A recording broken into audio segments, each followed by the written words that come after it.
ពេលនេះតើអ្នកណាយល់ពីទំហំចិត្តខ្ញុំ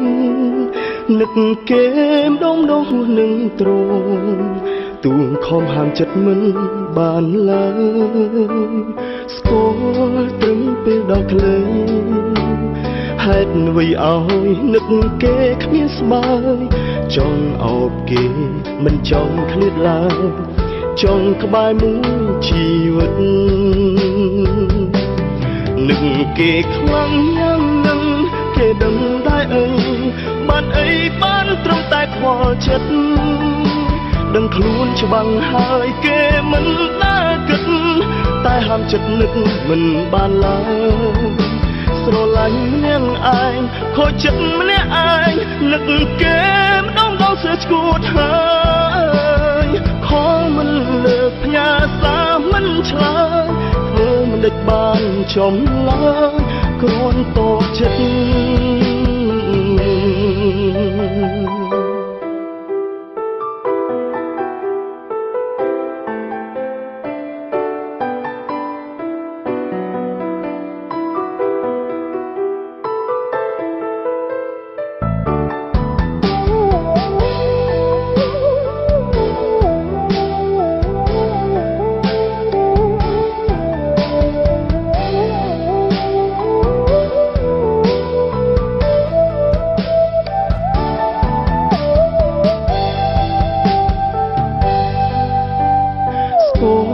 ត្រឹមពេលដល់ខ្លី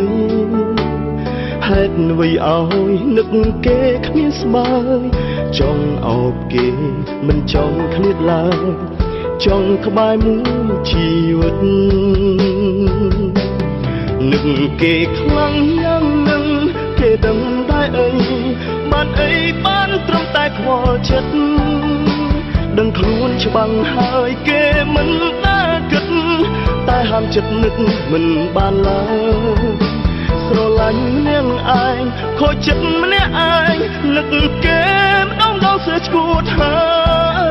យខំមិនលើកផ្ញើសារមិនឆ្លើយធ្វើមិនដេចបានចំឡើយគ្រាន់តបចិត្ត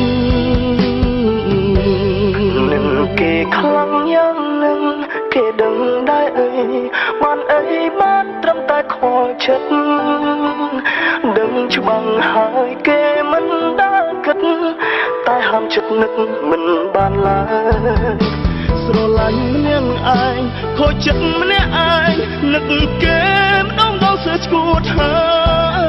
យខំមិនលើកផ្ញើសារមិនឆ្លើយធ្វើមិនដេចបានចំឡើយគ្រាន់តបចិត្តខំមិនលើកផ្ញើសារមិនឆ្លើយធ្វើមិនដេចបានចំឡើយឲ្យស្ងប់ចិត្តនឹក